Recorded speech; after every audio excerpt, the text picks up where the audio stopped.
On se retrouve aujourd'hui pour parler vélo et pas n'importe quel vélo. On s'attaque à du lourd de Nakamura, c'est-à-dire le vélo d'Intersport, le vélo électrique d'Intersport. C'est généralement un vélo qu'on apprécie chez 01net parce qu'il offre un rapport qualité-prix assez exceptionnel et on a affaire à la gamme 2022, les nouveaux vélos. Et la grande nouveauté chez Intersport, c'est qu'on a complètement revu la gamme. Aujourd'hui, les e-fit, on les oublie, on passe à la gamme crossover et celle-ci se compose de 3 vélos à des gammes de prix donc différentes. Le premier, c'est le crossover S, il débute à moins de 1000 €, 999 € et c'est un peu le vélo qu'on a là, mais avec un moyeu arrière. On passe tout de suite à la gamme intermédiaire avec les crossovers V et A. La lettre A ou V, c'est selon le cadre ouvert ou fermé. Ça ne change strictement rien sur le vélo. La gamme V et A était à 1599 € et le très haut de gamme de chez Nakamura, il est toujours sous les 2000 € à 1999 €. C'est le crossover XV ou XA, vous l'avez compris, à cadre ouvert ou fermé. Et d'ailleurs, on a ici le XA, donc la version à cadre fermé, avec lequel on va aller faire un petit tour. Le credo d'Intersport avec sa gamme Nakamura, c'est évidemment le rapport qualité-prix. Ce qui nous intéresse sur ce XA, c'est de voir justement quel est le niveau d'équipement du vélo. Et clairement, il est super intéressant. Pourquoi? Déjà parce qu'on a un équipement très complet pour la ville. On a tout ce qu'il faut sur un vélo de ville, sur un vélo urbain, à commencer évidemment par les garde-boue qui sont assez larges, qui sont assez costauds, ils sont en acier. On a une béquille là aussi très solide. On a le porte-bagages arrière, des LED à l'avant et à l'arrière qui sont là aussi de très très bonne facture. Et après, on a toute une partie confort qui là aussi mérite d'être soulignée. Une fourche à l'avant, c'est pas toujours le cas. Et surtout, une tige de selle suspendue. Là aussi, quand on passe sur du pavé, c'est vraiment très très bien. Enfin, pour compléter cet équipement, on va parler des pneus à large section. Là aussi, ça va apporter du confort et surtout les freins. On a des freins à disque hydraulique. Vous le savez, c'est le top, c'est ce qu'on recherche sur un vélo. Après, évidemment, il y a plusieurs niveaux. Ceux de Nakamura, ils sont plutôt très corrects. Ils sont assez mordants. Et là, clairement, ça complète, on va dire, un équipement qui est très bien choisi et qui, à ce niveau de prix, est assez rare. L'autre nouveauté sur cette gamme 2022 de Nakamura, elle se situe au niveau du moteur. Concrètement, Intersport a opté pour une motorisation plus puissante qu'à l'habitude. Ici, on communique sur 100 Nm de couple, c'est-à-dire l'un des moteurs les plus puissants du marché. Et concrètement, ça donne effectivement un vélo qui, au moins sur la partie moteur, est très dynamique. On verra après pour la conduite. Ce moteur, évidemment, il s'accompagne d'une batterie. Celle-ci, sa capacité, elle n'a pas vraiment changé. Et concrètement, on peut faire entre 80 et 100 km. Là aussi, ça va dépendre évidemment de beaucoup de facteurs, du poids du cycliste, de la météo, évidemment du mode d'assistance pour lequel on opte. Voilà, beaucoup de facteurs, mais comptez quand même sur à peu près entre 80 et 100 km de garantie. Outre la puissance, la nouveauté de cette motorisation, elle se fait aussi via l'assistance. On a évidemment plusieurs niveaux d'assistance, le mode éco, le fameux mode sport qui permet d'avoir la pleine puissance immédiatement. Mais la nouveauté cette année, c'est qu'on a un mode smart.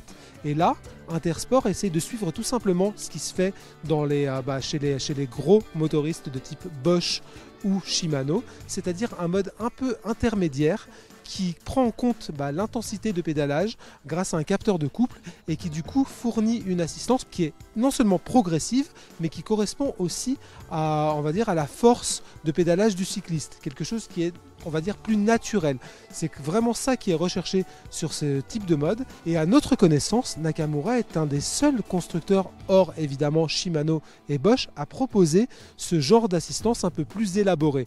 Là aussi, c'est bienvenu. Et concrètement, après plusieurs semaines d'utilisation, c'est ce mode-là qu'on recommande et celui sur lequel nous, on a pris le plus de plaisir avec ce vélo. Enfin, un dernier point sur le design. Bon, bien sûr, vous l'aimez ou pas, ça peu importe. Mais on est quand même obligé de remarquer qu'il y a un sacré soin qui a été apporté à la conception de ce vélo. Alors évidemment, on n'est pas sur du haut de gamme, donc on ne va pas avoir les soudures qui sont polies, mais on reste sur quelque chose de très solide, de très bien fait. Là aussi, encore une fois, c'est Intersport, donc c'est la fameuse manufacture française du cycle, la MFC à Machecoul, qui est à l'œuvre là-dessus. Le cadre, il vient de Taïwan comme la plupart des cadres, mais par contre tout le reste est fabriqué en France et plutôt bien fabriqué, il faut le dire. Au niveau des sensations de conduite, parce que bon, c'est quand même ça qui nous intéresse un petit peu, on va plutôt qualifier le XA, le crossover XA, de vélo très confort. Clairement, c'est pas le roi du dynamisme. On va pas battre des records de vitesse avec, mais en revanche, côté confort, c'est vraiment super appréciable. C'est pas un secret, c'est pas non plus une grosse surprise. Avec la fourche à l'avant, avec les très gros pneus, avec la tige de selle suspendue, on passe partout. Ça absorbe les chocs plutôt très bien. Alors après voilà, ça manque parfois un petit peu de rigidité à notre goût et donc du coup forcément on n'a pas ça peut manquer de dynamisme, mais clairement en termes de confort et pour la ville, c'est vraiment idéal. Ce qu'on peut aussi reprocher à ce Nakamura, c'est de manquer aussi de pointe de vitesse. Clairement, là-dessus, le confort a un contre-coup, c'est le poids. Le poids de ce vélo, il est relativement important, il dépasse les 25 kg. Et pour peu qu'on rajoute un petit peu d'équipement, ça grimpe encore. Et forcément, avec sa transmission, avec ses 9 vitesses et ses petits plateaux, une fois qu'on a dépassé les 25 km/h qui sont permis par l'assistance, c'est un petit peu difficile de l'emmener jusqu'à 30 km. On peut bien sûr avoir la pédale lourde, mais il y a des limites. Et clairement, c'est un des points sur lesquels on aurait souhaité qu'Intersport offre un peu plus de latitude à l'utilisateur. Alors au final, qu'est-ce qu'on a pensé de ce nouveau Nakamura et du nouvel haut de gamme d'Intersport ? Sans surprise, vous l'aurez compris, on a beaucoup aimé ce vélo, tout simplement parce qu'à moins de 2000 €, il offre un niveau de performance assez étonnant et surtout un niveau d'équipement impressionnant.